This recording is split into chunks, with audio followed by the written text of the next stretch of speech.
semua jemaat Tuhan, kita tepuk tangan ya. Haleluya. Terima kasih Tuhan. Mari semuanya yuk.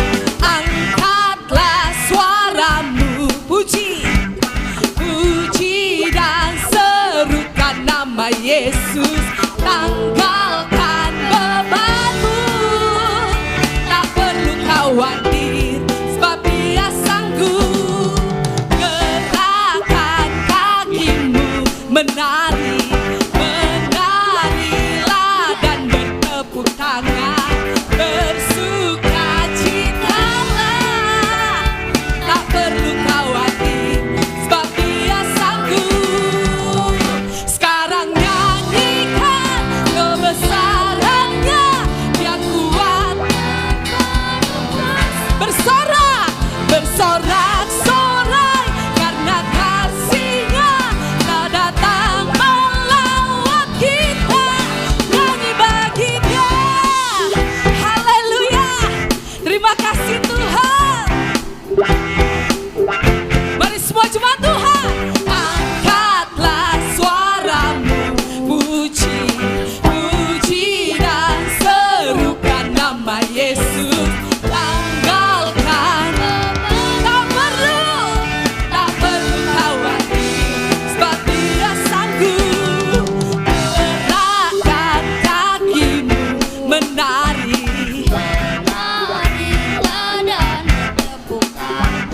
bersukacitalah, tak perlu, sebab Dia sanggup. Sekarang nyanyikan kebesarannya, Dia kuat dan penuh kuasa.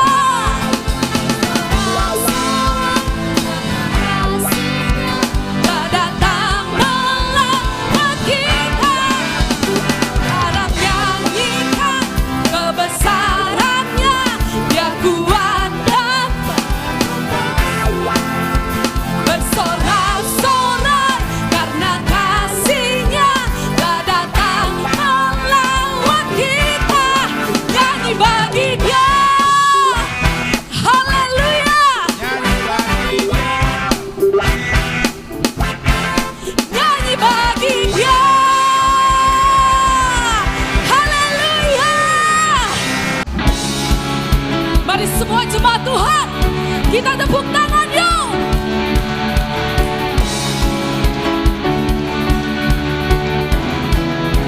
Lagi ya.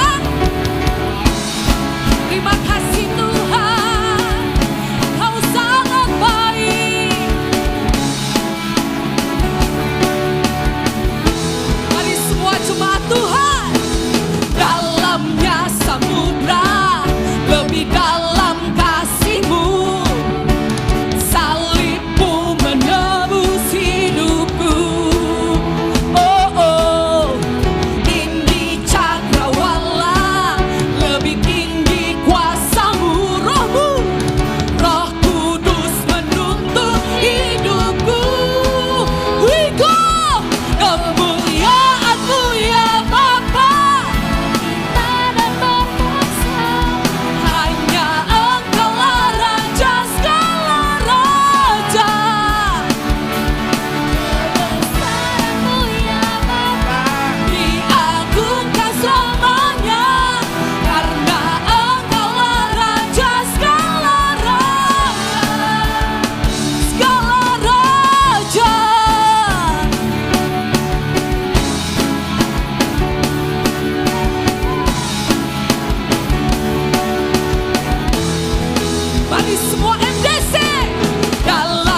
tiada yang tersembunyi bagimu.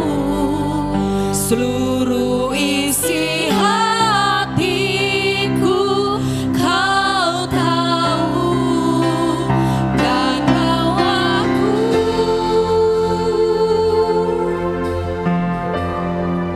untuk lebih dekat lagi padamu, tinggal dalam indahnya dekapan kasih-Mu, kasih-Mu, kasih-Mu, kasih-Mu Tuhan, kasih-Mu.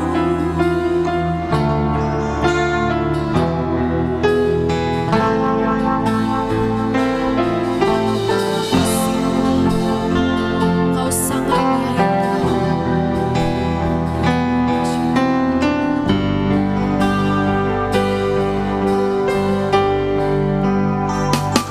Seperti rusa yang haus, rindu aliran sungai-Mu.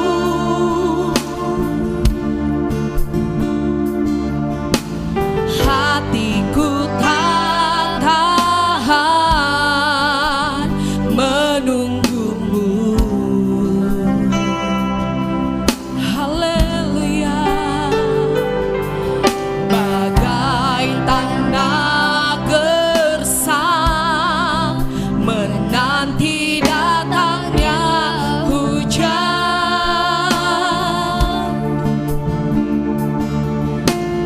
begitu pun jiwaku. Tuhan, saya undang semua jemaat Tuhan bangkit berdiri. Hanya Engkau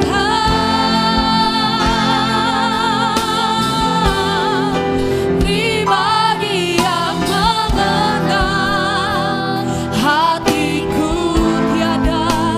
tiada yang tersembunyi bagimu. Seluruh isi hatiku kau tahu,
Terima kasih Tuhan.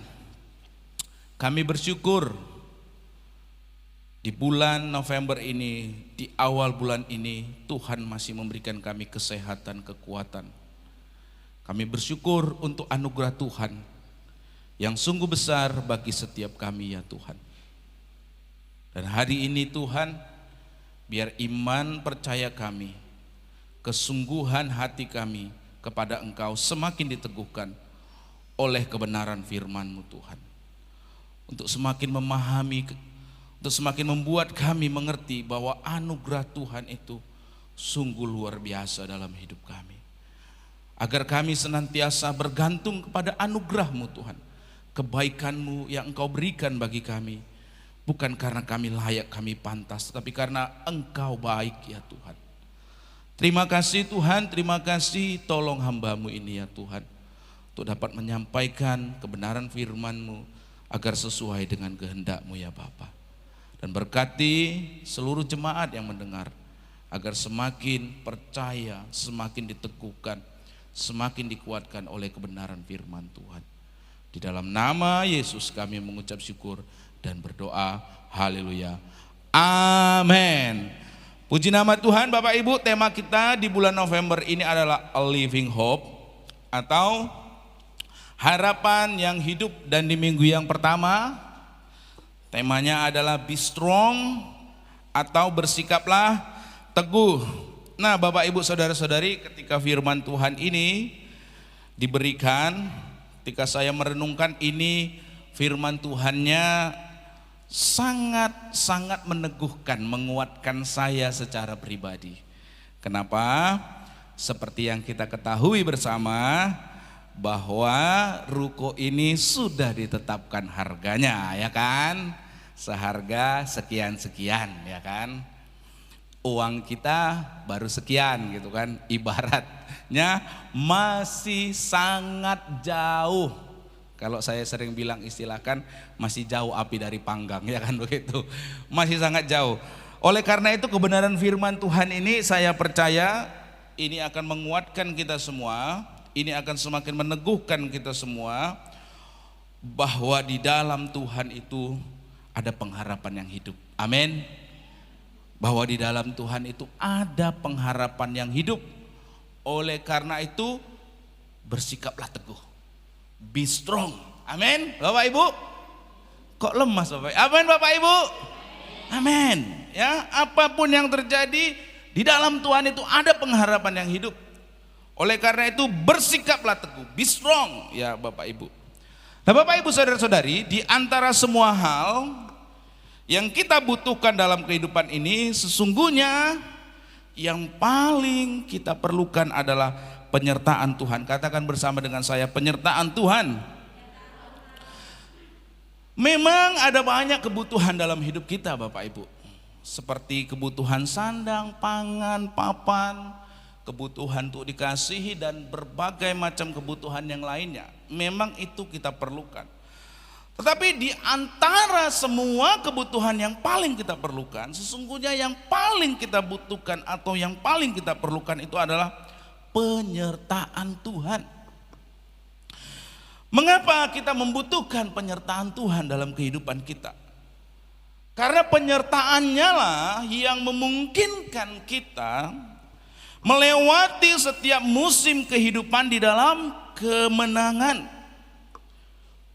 Penyertaan Tuhan juga yang akan memampukan kita untuk hidup melampaui keterbatasan kita.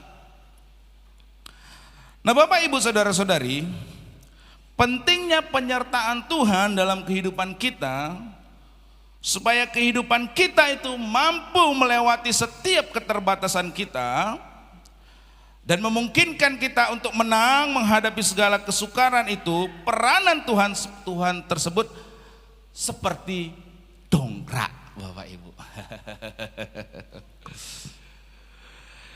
Kalau kita berkendara, lalu di dalam perjalanan berkendara tersebut tiba-tiba bannya kempes, apa yang kita lakukan? Maka kita harus menepikan mobil, ya kan? Memeriksa ban tersebut, kalau dia kempes maka kita harus mengganti ban yang kempes tersebut. Bagaimana cara menggantinya? Tentu di bagian yang rodanya kempis, bagian mobil tersebut harus diangkat. Betul? Supaya apa? Supaya bisa membuka roda yang kempis tersebut, lalu menggantikannya dengan roda cadangan. Hanya saja kalau mengandalkan kekuatan kita sendiri untuk mengangkat mobil tersebut, itu adalah mustahil. Betul? Kenapa? Karena beban berat mobil tersebut itu melampaui keterbatasan kita untuk bisa mengangkatnya. Dan di sanalah dibutuhkan yang namanya dongkrak. Kenapa? Karena beban mobil tersebut untuk diangkat itu kita nggak mampu dengan kekuatan kita. Kita perlu mengeluarkan dongkrak. Semakin dikayu dongkraknya, maka akan semakin naik. Beban mobil tersebut akan naik, bagian yang kempis itu akan naik rodanya. Lalu kita bisa menggantinya dengan roda cadangan. Lalu kita pun bisa melanjutkan perjalanan. Itulah, kurang lebih seperti itulah peranan Tuhan dalam kehidupan kita. Seperti dongkrak tersebut. Tetapi perlu dicatat, saya tidak bermaksud untuk berkata mari kita memperlakukan Tuhan seperti sebuah dongkrak di dalam kehidupan kita. Apabila mengalami kesulitan diperlukan, maka dicari. Tetapi ketika masalah itu selesai, maka dongkrak tersebut akan disembunyikan di bagian belakang mobil atau ditaruh di bawah jok mobil supaya tidak kelihatan. Tetapi memang faktanya ada banyak orang Kristen yang memperlakukan Tuhan seperti dongkrak. Apabila dalam keadaan terdesak dan ia tidak berdaya, maka ia berseru-seru kepada Tuhan. Dan ketika Tuhan sudah menolongnya, maka seketika itu juga ia melupakan Tuhan.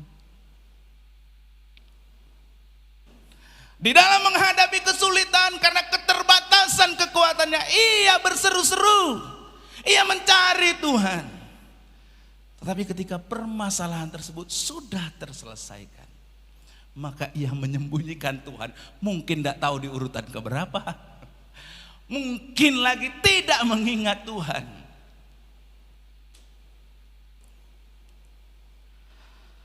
Nah, saya tidak berkata bahwa kita harus memperlakukan Tuhan seperti dongkrak tersebut. Tetapi kita belajar Bapak Ibu, bahwa melalui penyertaannya Tuhan itu akan menolong dan menyanggupkan kita untuk hidup melampaui keterbatasan kita. Nah Bapak Ibu, saudara-saudari, kita tentu sungguh sangat bersyukur. Kenapa? Karena kehidupan yang kita jalani sampai dengan hari ini, kalau kita bisa melewati ya pandemi COVID yang sudah berlalu 2,5 tahun, itu semua karena anugerah Tuhan Bapak Ibu. Ada banyak orang yang tidak lolos. Ada banyak orang yang dipanggil Tuhan. Ada banyak orang yang hidupnya mengalami kesulitan dan penderitaan oleh karena pandemi. Tetapi kalau kita hari-hari ini bisa melewati itu semua dalam keadaan yang sekarang ini, tentu kita harusnya bersyukur kepada Tuhan. Amin. Tentu harusnya kita mengingat kebaikan Tuhan tersebut. Janganlah kita memperlakukan Tuhan seperti dongkrak tersebut. Jangan sampai kita melupakan kebaikan Tuhan dengan beranggapan bahwa memang sudah seharusnya Tuhan menolong kita. Sedangkan kalau berdoa, bersyukur dan beribadah kepadanya sama sekali bukan merupakan kewajiban kita. Itu sama dengan memperlakukan Tuhan seperti sebuah dongkrak. Hari ini mau bertobat saudara, amin. Jangan memperlakukan Tuhan seperti dongkrak, amin. Yang kalau diperlukan, yang kalau dibutuhkan, dicari. Ketika sudah selesai masalahnya, disembunyikan, bahkan dilupakan. Nah Bapak Ibu Saudara-saudari, kita percaya kalau di masa yang lalu penyertaan Tuhan itu yang membuat kita mampu berada di saat ini, kita percaya juga di dalam menghadapi masa depan, maka lebih dari semua sesungguhnya hal yang paling kita perlukan adalah penyertaan Tuhan. Katakan bersama dengan saya, penyertaan Tuhan. Dan penyertaan Tuhan itu yang sebenarnya kita alami semata-mata hanya karena anugerahnya, semata-mata hanya karena kebaikannya, bukan karena kita pantas, bukan karena kita layak, tetapi semata-mata karena anugerahnya. Oleh karena itu jangan sampai kita melupakan kebaikan Tuhan dengan tidak mau beribadah kepadanya, dengan tidak mau berdoa kepadanya, dengan tidak bersyukur kepadanya. Nah pentingnya penyertaan Tuhan tersebut disampaikan oleh Rasul Paulus kepada muridnya yang kekasih yang bernama Timotius. Hal tersebut diutarakan di dalam 2 Timotius 2 ayat yang pertama sampai dengan ayatnya yang kedua. Di dalam suratnya tersebut Rasul Paulus meneguhkan hati daripada Timotius dan menjelaskan apa yang harus ia lakukan, apa yang menjadi sikapnya di dalam menghadapi setiap kesukaran yang akan datang dalam hidupnya. Untuk itu kita membaca dalam 2 Timotius 1-2 ayat yang pertama sampai dengan ayatnya yang kedua. Dikatakan di sana, sebab itu hai anakku, jadilah kuat, be strong oleh kasih karunia atau anugerah dalam Kristus Yesus. Apa yang telah engkau dengar daripadaku di depan banyak saksi, percayakanlah itu kepada orang-orang yang dapat dipercayai, yang juga cakap mengajar orang lain. Nah Bapak Ibu Saudara-saudari, perlu kita ketahui bersama bahwa Timotius itu adalah seorang yang masih muda.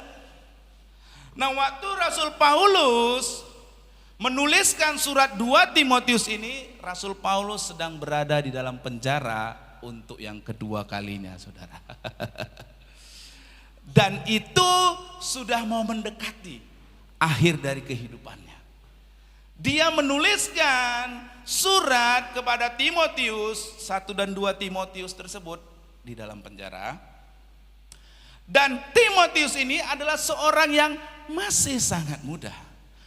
Tetapi walaupun dia seorang yang masih muda, dia adalah seorang penilik jemaat di kota Efesus, kota yang terkenal pada waktu itu ya, satu kota pelabuhan. Kalau sekarang itu ada di wilayah Turki ya, kota tersebut. Nah, di dalam 1 Timotius 5 ayat 23, yang bersangkutan ini sering berada dalam keadaan yang lemah secara fisik, ada sakitnya, dan pencernaannya terganggu. Nah bukan itu saja, seperti yang tertulis dalam 1 Korintus 16 ayat 10 dan 11 dan 1 Timotius 4 ayat 12, Timotius bukanlah seorang yang bertemperamen pemberani, atau di dalam istilah di masa sekarang yang bersangkutan adalah seorang yang timid. Apa itu timid? Seorang yang berkepribadian introvert, yaitu cenderung pendiam dan tidak berani mengungkapkan perasaannya secara terbuka.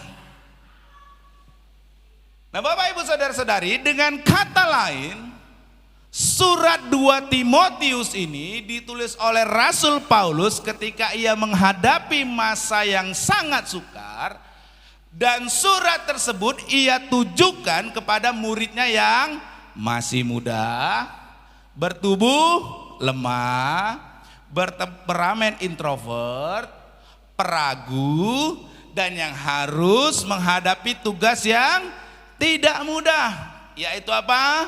Memimpin jemaat di kota Efesus. Nah, bahkan di dalam 2 Timotius 2 ayat yang ketiga, Paulus mengingatkan Timotius bahwasanya di dalam pelayanan yang ia emban, Timotius akan menghadapi berbagai macam penderitaan. Nah, dengan kata lain, ya, Rasul Paulus ini sedang memberikan semangat, kekuatan, peneguhan kepada Timotius yang secara jasmani, ya, saya bilang secara jasmani dalam keadaan yang tidaklah berdaya. Sementara ia harus menghadapi kesukaran akibat atau sebab karena pelayanan yang dipercayakan kepadanya. Nah, melalui surat tersebut, ya, Rasul Paulus ingin agar menghadapi situasi yang tidak mudah dan di dalam kondisi Timotius yang sangat terbatas tersebut, satu hal yang tidak boleh dilupakan oleh Timotius, yang tidak boleh dilupakan, yaitu apa? Anugerah Allah di dalam Kristus Yesus. Ya, satu hal yang tidak boleh ia lupakan adalah anugerah Allah di dalam Kristus Yesus. Nah, Bapak, Ibu, saudara-saudari, mungkin saja keadaan ini yang sedang kita hadapi di gereja ini. Membeli ruko 250 juta. Sementara kasnya seperti yang saudara lihat di bawah hanya ada 60 juta. Itu artinya berapa persen ya yang jago matematika? 250, 25, berapa? 15%. Kalau 10%-nya kan 25 ya kan, berarti sekitar 25% lah ya. Masih ada berapa persen lagi saudara? 75% lagi saudara. Kalau masih ada setengahnya masih lumayan gitu. Ini berarti 1/4. Kurang berapa? 3/4-nya. Kekuatan kita 25%. Sementara yang harus dihadapi 75%. Jelas kita kalah, betul tidak saudara? Benar tidak saudara? Kita dalam keadaan yang tidak berdaya. Kalaupun ya saudara, kita rutin memberikan iuran bakti ruko, saudara masih membutuhkan kurang lebih 12 tahun lagi saudara. Benar tidak? Kurang lebih berapa? 12 tahun lagi saudara. Sementara kayak kemarin kami sharing-sharing, ya kan, Pak, ini Natal terakhir Pak di gedung ini Pak, katanya. Natal terakhir Pak bisa di gedung ini Pak, katanya. Jadi kita harus sudah memikirkan Pak, iya, kurang lebih mungkin kita sedang menghadapi situasi yang sama seperti yang Timotius hadapi secara manusia. Dalam keadaan tidak berdaya karena dalam kondisi keadaan yang sangat terbatas. Tetapi Bapak Ibu, di dalam menghadapi hari-hari yang tidak mudah dan di dalam keterbatasan kita sebagai seorang manusia, kita tidak perlu berputus asa. Katakan bersama dengan saya, kita tidak perlu berputus asa. Ini yang penting saudara, kita tidak perlu berputus asa. Mengapa? Karena di dalam Tuhan Yesus selalu tersedia pengharapan bagi kita. Yang setuju katakan amin. Ingat ini saudara, jangan berputus asa. Di dalam keadaan yang tidak berdaya, dalam keadaan yang sangat terbatas, kita tidak boleh berputus asa. Di dalam Tuhan Yesus terlalu tersedia pengharapan bagi kita. Itulah yang Rasul Paulus mau untuk yang menjadi sikap Timotius. Untuk Timotius selalu mengingat bahwa ada anugerah Tuhan, ada kebaikan Tuhan. Jangan berputus asa. Nah, dari ayat-ayat yang kita baca Bapak Ibu, kita perlu belajar tentang pentingnya anugerah Allah tersebut. Yang pertama, pelajaran tentang anugerah Allah atau kebaikan Allah itu bahwa anugerah Allah akan apa? Memberikan kekuatan kepada kita. Katakan bersama dengan saya, anugerah Allah memberikan kekuatan kepada kita. Nah, Allah di dalam anugerahnya Bapak Ibu bersedia mengulurkan tangan untuk menopang dan menolong kita. Itu yang saya juga percaya Bapak Ibu. Saya tidak akan mau mengandalkan keadaan manusia ini yang sangat terbatas. Saya tidak mau mengandalkan kemampuan kita jemaat ini yang sangat terbatas. Tetapi saya mengandalkan anugerah Tuhan. Saya katakan sekali lagi, mengandalkan anugerah Tuhan. Kenapa? Karena Allah di dalam anugerahnya itu bersedia mengulurkan tangan untuk menopang dan menolong kita. Itulah yang Rasul Paulus nasihatkan kepada Timotius. Di dalam 2 Timotius 2 ayat 1 yang kita baca tadi dikatakan, sebab itu hai anakku, jadilah kuat, be strong. Oleh apa? Kasih karunia, oleh anugerah dalam Kristus Yesus. Ada kekuatan di dalam anugerah Allah tersebut. Anugerah adalah kebaikan Allah yang melampaui akal kita untuk mencernanya, dan yang Ia berikan bukan karena kita pantas untuk menerimanya.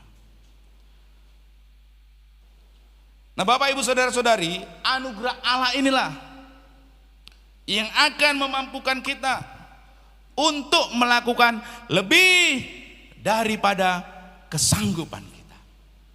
Sama seperti dongkrak tadi.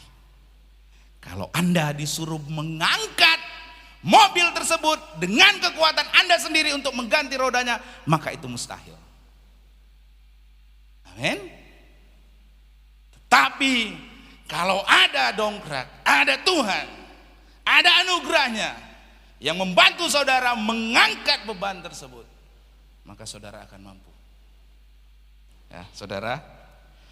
Nah, pentingnya pelajaran tentang anugerah Allah ini, saya sangat diberkati dengan cerita ini Bapak Ibu.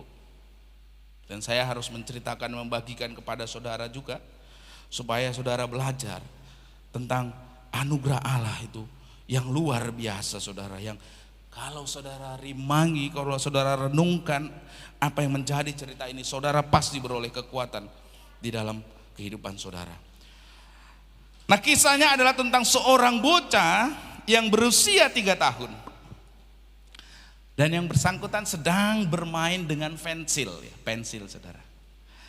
Nah, ketika dia sedang bermain, tanpa sengaja ia menjatuhkan pensil tersebut. Nah, pensil tersebut jatuh lalu bergulir, dan bergulirnya masuk di bawah sofa. Nah, sang anak yang kehilangan pensil tersebut berusaha mendorong sofa tersebut. Ia kerahkan seluruh kekuatannya untuk mendorong sofa tersebut, tetapi sofa tersebut tentu tidak bergeming saudara, tidak bergerak sedikit pun. Melihat tersebut, sang ayah yang sedang berada di dekat bocah tersebut berkata, "Nak, keluarkan seluruh kekuatanmu." Mendengar perkataan sang ayah, ia mengeluarkan kembali segenap kemampuan, segenap kekuatannya untuk mendorong sofa tersebut. Apa hasilnya saudara? Apa hasilnya? Tetap sofanya tidak bergeming saudara. Ya nggak mungkin lah anak umur 3 tahun bisa mendorong sofa saudara. Sofanya tetap tidak bergeming saudara.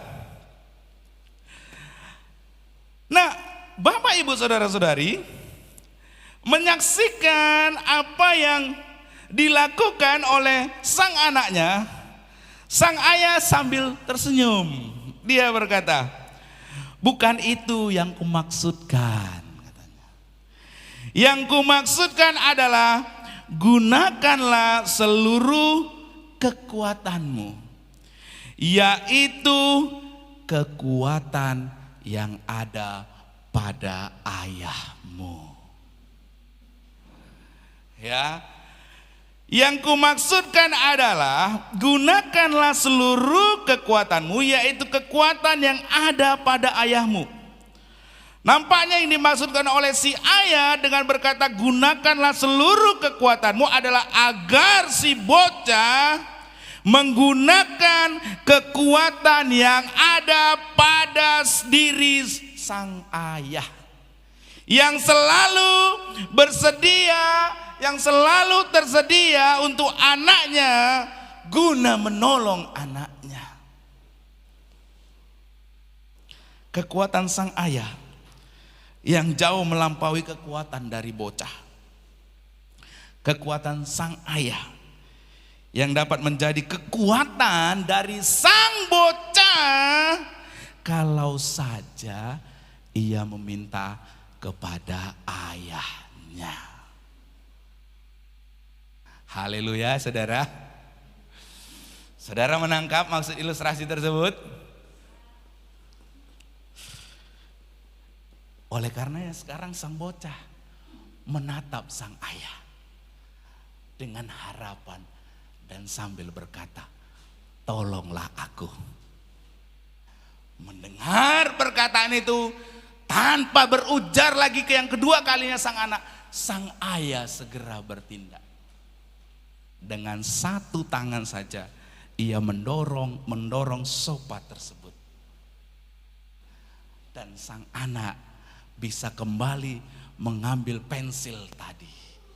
Lalu ia kembali bermain.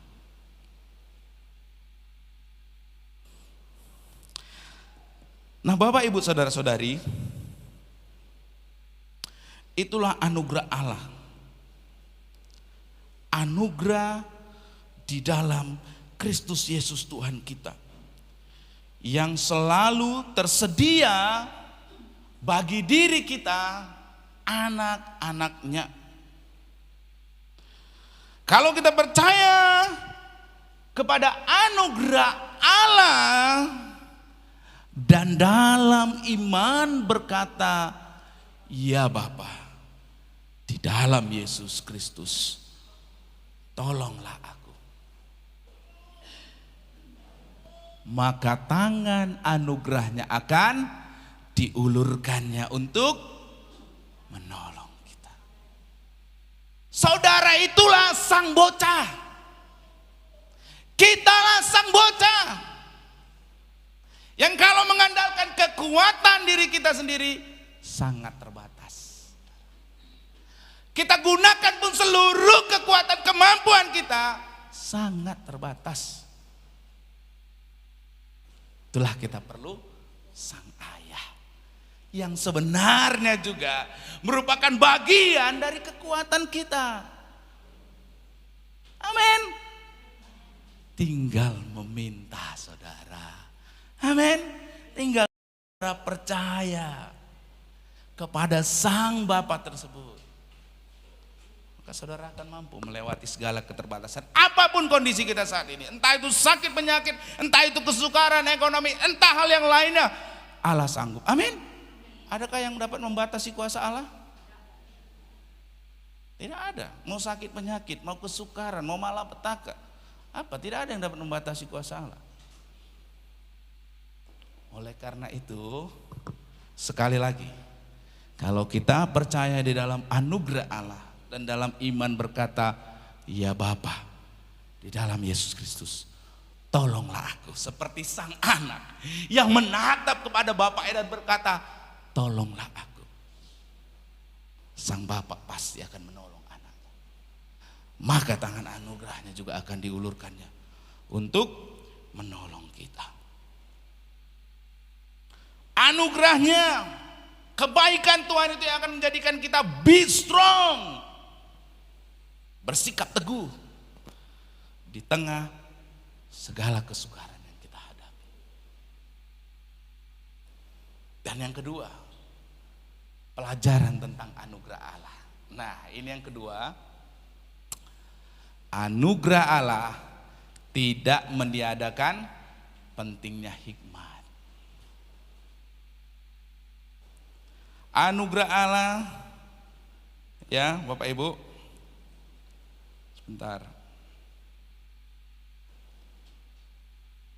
Tidak meniadakan pentingnya hikmat. Bukan berarti karena kita mengandalkan anugerah Allah, maka dengan demikian kita boleh bertindak secara serampangan. Anugerah itu kan bukan karena upaya kita, tetapi karena kebaikan Tuhan. Ya sudah, serahkan aja sama Tuhan.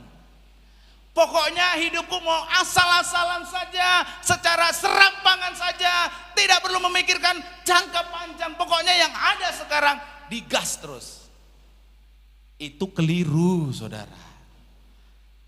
Ya, keliru. Nah, seringkali saya melihatnya seperti ini, saudara. Tuhan Yesus, berkatilah aku dalam pekerjaanku, agar aku bisa menafkahi anak-anakku, ya Tuhan. Mantap mengandalkan anugerah Allah. Tapi ketika ada diberkati, apa yang dilakukannya? Uangnya dipakai judi. Uangnya dipakai untuk apa? Membeli hal-hal yang lain yang tidak kebutuhan keluarganya. Pertanyaan saya, adakah orang tersebut mengandalkan anugerah Allah? Ya, tapi yang bersangkutan tidak hidup dalam hikmat. Seringkali begitu, bukan? Seolah-olah anugerah Allah itulah yang akan menjadikan hidup dia enak, tenang. Tapi dia tidak mampu mengerjakannya dengan berpikir secara jangka panjang. Dan ini yang penting, saudara. Anugerah Allah tidak meniadakan pentingnya hikmat. Jangan sebentar-sebentar berdoa terus sama Tuhan. Berkatilah ya Tuhan. Mengandalkan anugerah Allah terus. Mengandalkan apa? Kebaikan Tuhan. Tapi ketika diberkati Tuhan, yang dia lakukan dengan berkat tersebut secara serampangan. Dihabiskan ke sana, dibeli yang bukan kebutuhan, melakukan ini, melakukan itu. Itu keliru, saudara. Amin. Kita perlu belajar dari dari seekor semut. Ya. Amsal 6 ayat 8 dikatakan, ia menyediakan rotinya di musim panas, maksudnya semut, dan mengumpulkan makanannya pada waktu panen. Nah, semut itu saudara pinter. Coba saudara lihat semut. Kalau lagi musim panas begitu ya saudara, mereka itu akan bekerja dengan keras mengumpulkan makanan. Kenapa? Karena nanti tahu kalau pas musim hujan tiba akan sulit. Tapi mereka memiliki persediaan makanan. Amin, saudara. Itulah orang yang memang mengandalkan anugerah Allah tapi hidup berhikmat. Itulah yang saudara yang setiap hari berdoa, berkatilah pekerjaanku Tuhan, mengandalkan anugerah Allah tapi juga hidup berhikmat. Amin. Amin, saudara. Bayangkan begitu, saudara. Saudara senantiasa mengandalkan anugerah Allah, tapi hidup saudara hidup secara serampangan, ugal-ugalan, asal-asalan.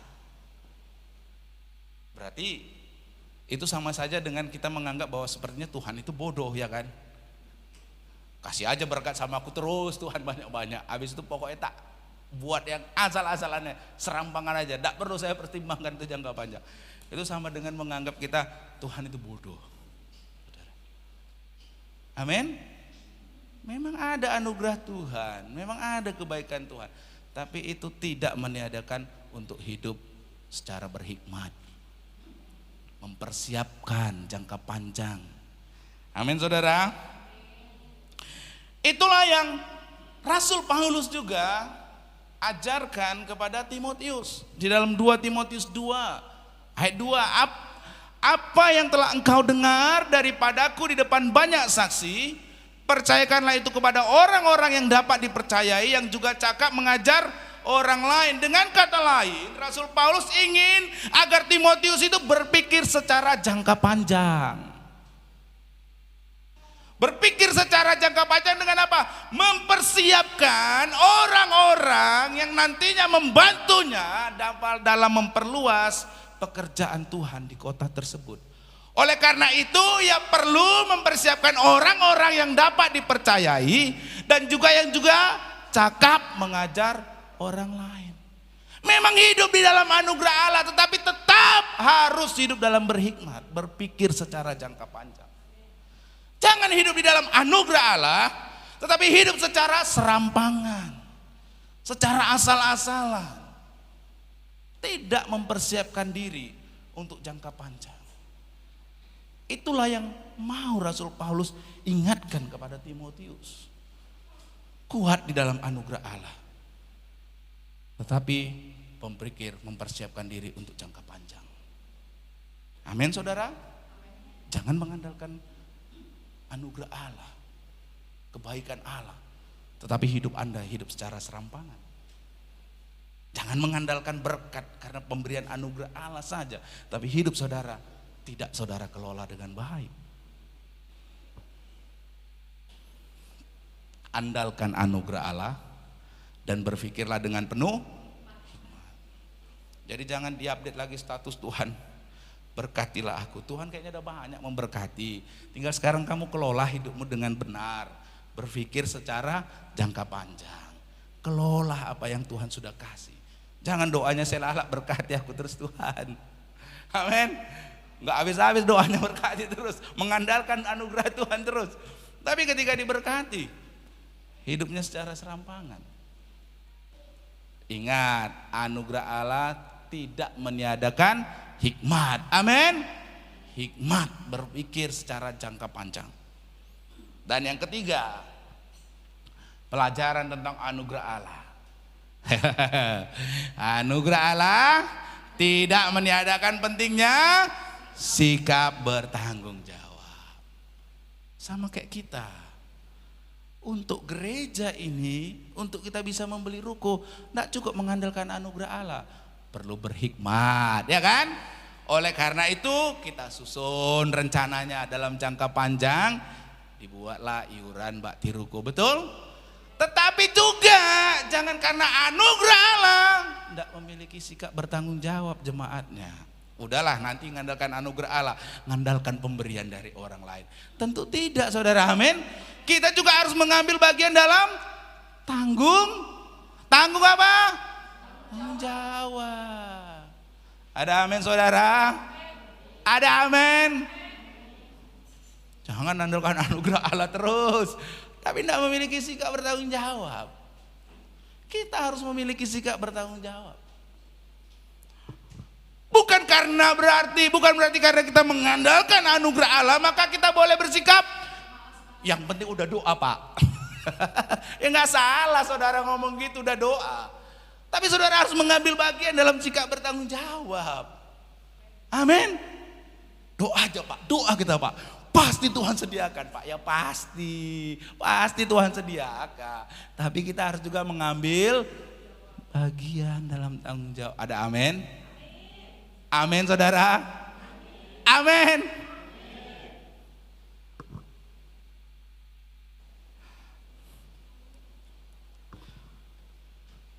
Anugerah Allah tidak meniadakan sikap bertanggung jawab. Dan itu yang Rasul Paulus mau juga ada dalam kehidupan Timotius.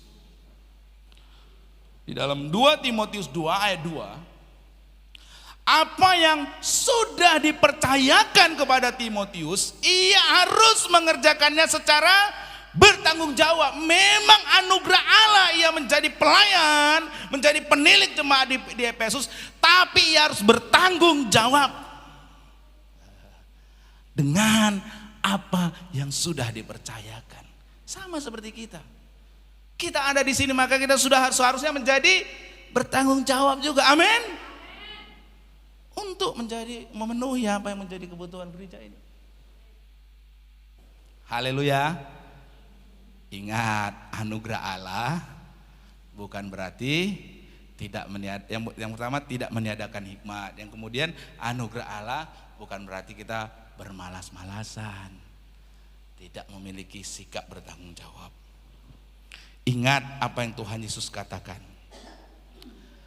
Apabila orang dengan setia memikul tanggung jawab dalam perkara yang kecil, maka ia akan memperoleh tanggung jawab dalam perkara yang lebih besar. Setia dalam perkara kecil, bertanggung jawab dalam perkara yang kecil, kepadanya akan dipercayakan, akan diberikan perkara-perkara yang besar. Tapi kalau perkara-perkara yang kecil saja tidak setia, tidak bisa bertanggung jawab, bagaimana mungkin akan dipercayakan perkara-perkara yang lebih besar? Baru memulai bisnis kecil, ya kan? Udah ada keuntungan di depan mata yang kalau tiut-tiut besar. Udahlah, kesempatan ini lakukan aja jalan yang tiut-tiut tadi. Sep. Masih perkara yang kayak gitu, tidak setia. Ya udah, siapa lagi yang mau berbisnis dengan dia? Kayak gitu caranya, kayak gitu yang diperbuatnya. Bagaimana Tuhan mau mempercayakan perkara yang lebih besar lagi? Yang kecil aja udah main gini-gini, saudara. Haleluya. Masih yang kecil aja udah banyak. Apalagi yang lebih besar, udah pasti gak akan dikasih sama Tuhan. Haleluya. Mau menjadi pribadi yang bertanggung jawab kita semua, amin. Hidup dalam anugerah Allah. Tapi kita juga menjadi pribadi yang bertanggung jawab. Hidup dalam anugerah Allah, kekuatan Allah yang akan melampaui setiap keterbatasan kita. Tetapi bukan berarti kita tidak hidup secara berhikmat. Amin. Jangan remehkan anugerah Allah. Seolah-olah anugerah Allah, kebaikan Allah itu aja sudah cukup bagi kita, sehingga kita tidak boleh atau tidak perlu bersikap bertanggung jawab. Tidak perlu mengelola hidup secara berhikmat. Oh, itu salah. Salah. Itu adalah keliru. Dan inilah yang hendak dinasihatkan Rasul Paulus kepada Timotius. Kuat di dalam anugerah Allah, tetapi juga hidup di dalam berhikmat, hidup di dalam sikap bertanggung jawab. Amin. Jangan karena mengandalkan anugerah Allah lalu hidup kita boleh serampangan. Jangan karena mengandalkan anugerah Allah kita tidak memiliki hidup bertanggung jawab. Sikap hidup bertanggung jawab lainnya adalah ketika anugerah Allah itu diberikan kepada kita berupa talenta. Sudah seharusnya Anda bertanggung jawab mengembangkan talenta tersebut. Itu sikap bertanggung jawab. Anda diberikan talenta, bisa bermain musik, tapi Anda kubur talenta tersebut. Itu Anda dengan sama saja tidak bertanggung jawab. Kan anugerah Allah kan, saudara diberikan talenta tersebut. Mungkin yang lain gak mendapatkan, yang sana gak mendapat, yang sini gak mendapat, Anda mendapatkan. Tetapi kalau Anda tidak mengembangkan talenta tersebut, itu sama saja dengan Anda tidak bertanggung jawab. Haleluya. Punya nggak talenta kita di sini masing-masing semuanya? Saya percaya punya. 1, 5, 10 ya kan? Kalau dipercayakan 10 talenta, kerjakan 10-nya. Amin. Kalau dikasih 5 talenta, kerjakan 5 talenta tersebut. Anugerah Allah itu talenta, saudara. Pemberian Allah. Jangan udah 1 talenta saudara punya, lalu saudara kubur. Makanya saya suka itu berulang kali Pak Bambang sampaikan. Tempat yang paling mahal di dunia ini adalah di mana saudara? Pemakaman. Kenapa di pemakaman itu adalah tempat yang paling mahal? Karena di sanalah banyak bakat-bakat talenta yang Tuhan beri terpendam, terkubur sia-sia. Yang sebenarnya kalau dimanfaatkan bisa saja memunculkan musisi yang hebat, penulis yang hebat, seorang yang bisa berpengaruh dan lain sebagainya. Tetapi karena tidak mau bertanggung jawab atas talenta yang Tuhan berikan, dikubur saja. Saudara punya talenta? Amin. Enggak percaya saudara. Saudara punya talenta, amin. Mau bertanggung jawab dengan talenta yang Tuhan berikan? Amin ya. Ada loh, bakatnya orang kalau berbicara itu, ya, semua orang tuh pasti senang mau mendengar dia. Itu bakatnya, itu harusnya dipergunakan. Wah, bakat tersebut harus kupergunakan untuk membawa kepada kebaikan. Ya kan? Untuk apa? Menceritakan Injil, menceritakan kebaikan Tuhan, membeberkan kemurahan Tuhan, sehingga orang tersebut akhirnya mengikut Tuhan. Jangan udah ada talentanya pintar bicara, dibuat yang lain-lain saudara. Amin. Buat untuk kemuliaan Tuhan. Amin. Amin. Mari kita tundukkan kepala, kita bersatu dalam doa. Terima kasih Tuhan, kami bersyukur penyertaan Tuhan yang akan memampukan kami melewati setiap keterbatasan kami. Anugerah Allah di dalam kemurahan-Mu, kebaikan-Mu Tuhan, yang mampu mengangkat kami, yang mampu membawa kami melewati segala kesukaran dalam hidup kami. Hari ini kami belajar tentang pentingnya anugerah Allah dalam hidup kami. Tetapi kami juga belajar, sekalipun kami bergantung kepada anugerah Allah, bukan berarti kami boleh hidup secara serampangan. Tetapi kami harus juga hidup di dalam hikmat, berpikir secara jangka panjang.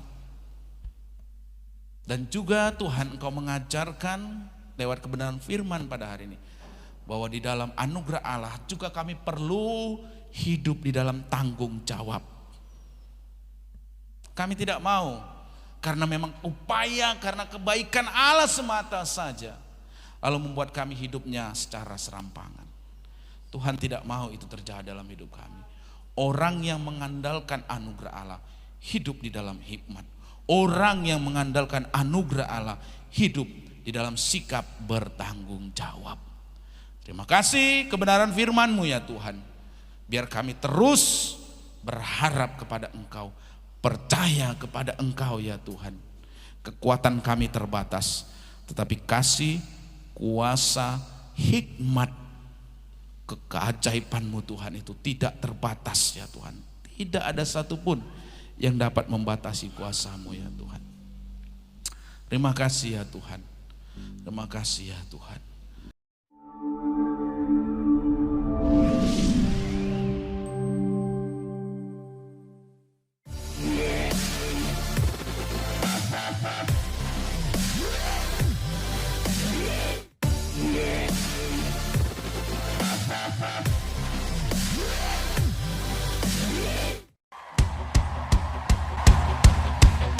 Put your hands together, come on.